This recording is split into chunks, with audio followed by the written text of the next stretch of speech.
Ya pemirsa, kembali lagi di Mulianya Ramadan Ajwa TV bersama saya Dani Maulana. Dan saya tidak sendiri, sudah bersama dengan Ustaz Muklis Hanafi. Assalamualaikum warahmatullahi wabarakatuh, Ustaz. Waalaikumsalam warahmatullahi wabarakatuh. Ya, bagaimana kabarnya, Ustaz? Alhamdulillah, Alhamdulillah. Alhamdulillah. Akhirnya kita bisa ketemu lagi, Ustaz, ya? Ya. Biasanya ketemu secara online, sekarang bisa ketemu langsung. Tentunya dengan protokol kesehatan ya, Ustaz, ya. Dan Ustaz, bagaimana puasanya? Hingga hari kelima? Alhamdulillah sudah hari yang kelima ya. Ya, mudah-mudahan Allah Subhanahu wa taala menerima segala amal ibadah kita. Amin. Pasti banyak kesibukan ya, Ustaz, ya. Ya, biasalah. Ramadan ini memang saatnya kita lebih banyak mengingatkan baik diri kita maupun orang lain ya. Betul. Baik, Ustaz, kita langsung mulai informasi pertamanya dan pemirsa. Kita awali informasi pertama dari Jawa Timur. Jadi ini ada anggota TNI dari Satuan Yonif 527 yang menemukan tas berisi uang 13 juta rupiah serta dokumen berharga milik korban gempa bumi di Lumajang. Nah, tas berisi uang dan dokumen itu langsung diserahkan pihak TNI kepada pemiliknya. Kita lihat bersama. Rumah rusak parah rata dengan tanah. Dan tas berisi uang tunai hasil menabung lenyap entah kemana. Duka memang masih dirasakan Kusyadi, warga dusun Besuk Cukit, Pronojiwo, Lumajang, Jawa Timur akibat gempa bumi minggu lalu. Namun pagi ini senyum Kusyadi mengembang. Anggota TNI dari Yonif 527 yang membantu warga korban gempa membersihkan puing bangunan menemukan tas berharga milik Kusyadi. Tas berisi uang tunai 13 juta rupiah dan beberapa dokumen berharga tersebut langsung diserahkan kepada Kusyadi. Kita mendapatkan tas yang berwarna hitam dengan berisikan uang beserta dokumen serta yang lainnya langsung kita serahkan kepada Pak Kus. Ini uangnya, ini malah saya dibuntel kresek. Ini uangnya ini Pak, ini yang saya jadi pikiran ini uangnya. Saya masukkan lagi, nah ini uang saya, ini tidak tahu ini berapa jumlahnya. Nah ini dompet saya, alhamdulillah bahwa di situ uang itu masih, atau uang dan dokumen-dokumen itu masih utuh di tas itu. Secara prosedur akan melaporkan dan tetap yang bukan haknya kita selalu protapkan tidak untuk dimiliki. Di hari ke-8 pasca gempa bumi, tim gabungan dari TNI Polri, Satpol PP, dan relawan dari sejumlah komunitas dan organisasi terus melakukan upaya pembersihan puing-puing bangunan rumah maupun fasilitas umum di 3 kecamatan terdampak gempa di Lumajang, Jawa Timur, yakni di Kecamatan Pronojiwo, Kecamatan Pasru Jambe, dan Kecamatan Tempur Sari. Nur Salim melaporkan dari Lumajang, Jawa Timur. Masya Allah, sungguh beruntung sekali Bapak pemilik tas dan uang karena harta benda yang hilang akhirnya ditemukan oleh orang-orang juga yang jujur. Nah, saya ingin tahu nih pendapat Ustaz tentang hal ini. Ya, sangat mulia sekali ya yang dilakukan oleh aparat TNI itu. Selain memang dia itu membantu korban gempa ya, tentu saja membantu orang yang sedang dalam kesulitan itu adalah perbuatan yang sangat mulia sekali ya. Dan wallahu fi aunil abdi madama al abdu fi auni ani. Selama kita menolong orang lain, membantu orang lain, insyaallah kita juga dalam perlindungan dan pertolongan Allah Subhanahu wa taala ya.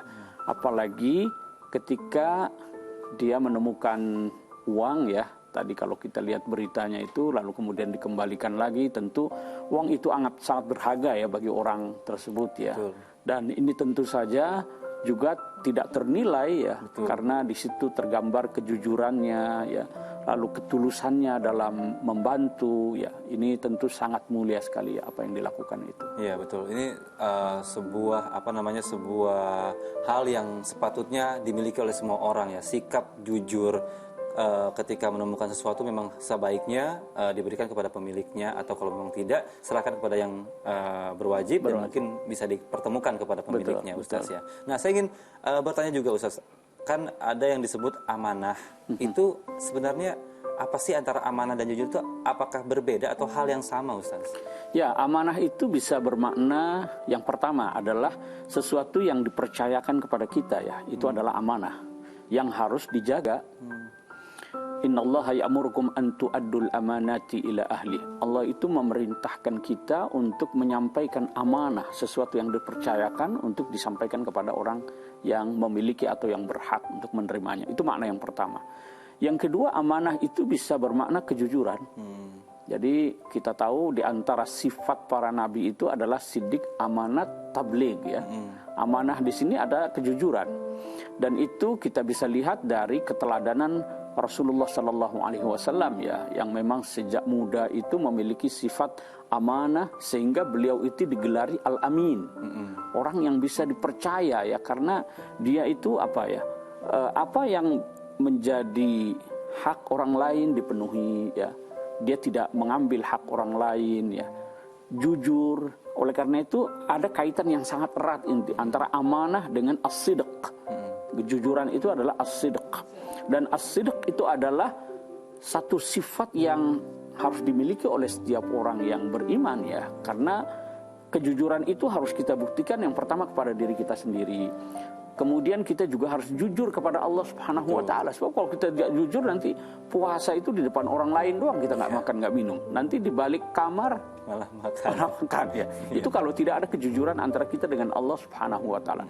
Lebih-lebih kejujuran pada orang lain ya. Ini bisa kita lihat teladan yang sangat bagus sekali dari aparat ini. Jadi kalau bisa saya simpulkan sedikit, jadi amanah itu sebenarnya kejujuran itu adalah bagian dari amanah, dan sifat jujur itu sudah harus dimiliki oleh setiap muslim dan mukmin ya. Betul. Kaum mukmin ya. Bahkan itu cerminan dari keberagaman seseorang. Ada dalam satu hadis dikatakan la dina liman la amanatalahu. Tidak dianggap beragama dengan baik orang yang tidak amanah. Oh, gitu. Begitu. Tuh, jadi pemirsa sudah sangat jelas tausiah dari Ustadz tidak beragama seseorang apabila tidak amanah. Ini patut dicamkan oleh kita semua agar bisa menjadi muslim atau mukmin yang baik. Dan Ustadz, saya juga ingin bertanya satu hal lagi. Jika dalam kondisi tertentu kita menemukan sebuah barang seperti tadi, tapi dalam kondisi tertentu kita tidak tahu pemiliknya siapa dan kita tidak bisa menemukan pihak yang berwajib. Kita sebagai umat muslim, apa yang harus kita lakukan? Ya, dalam fikih Islam barang temuan itu namanya luqatoh ya. Luqatoh. Itu bisa dalam bentuk barang, bisa dalam bentuk hewan, bisa dalam bentuk orang ya. Orang itu namanya laqit. Lalu kalau barang itu secara umum disebut luqatoh ya, barang temuan. Ini dibedakan ya para ulama fikih itu. Kalau barang temuannya itu adalah barang yang berharga dan bisa bertahan lama ya, uang, emas dan lain sebagainya, itu ketentuannya adalah harus diumumkan dulu. At-ta'rif bihi limuddat sanah, selama 1 tahun ya. Selama 1 tahun. Bahkan di hari pertama itu dianjurkan setiap hari. Karena dimungkinkan orang yang memilikinya itu mungkin masih akan datang lagi ya. Baru setelah seminggu pertama mungkin dibuat berjarak. Sampai 1 tahun diumumkan itu. Biasanya di tempat-tempat umum ya. Nah, baru setelah itu kalau tidak ada yang mengambilnya, yang mengaku, itu bisa diambil oleh yang menemukannya. Atau disedekahkan, lalu pahalanya diniatkan untuk yang punya itu barang. Itu kalau barangnya berharga. Nah, kalau barangnya yang ya mungkin hal yang biasalah, yang mungkin gampang rusak seperti buah-buahan atau tongkat atau barang yang remeh-temeh begitu, nah itu boleh diambil langsung oleh pemiliknya, oleh yang menemukannya, oleh menemukannya. Tetapi dengan ketentuan kalau tiba-tiba ada yang mengklaim, dia harus bisa menggantinya. Oleh karena itu perlu diingat sebelum dia menggunakan itu sifat-sifat barang itu, supaya nanti kalau ada yang mengaku dan ternyata benar, dia membayar atau menggantinya. Baik. Begitu. Nah, baik, terima kasih Ustaz. Nah, ini ada satu lagi kejadian nih yang sering banget kita mungkin alami Ustaz. Terutama saya cukup sering mengalami. Jadi ketika lagi jalan, ketemu uang di jalan, terus kita nggak ngambil. Tapi kalaupun kita mengambil, kita langsung masukkan ke kotak amal di masjid. Nah, itu bagaimana hukumnya Ustaz? Boleh betul ya. Kalau uang itu mungkin tidak terlalu bernilai ya. Lalu kemudian tidak apa-apa kita titipkan ke kotak amal di masjid atau kita sedekahkan dengan niat pahalanya itu untuk yang punya itu. Iya. Jadi ibaratnya kita sebagai tambahan tangan untuk si pemilik barang ya, untuk dan kita akan dapat pahala yang sama dengan yang punya uang itu, uang yang disedekahkan itu. Baik Ustaz, terima kasih.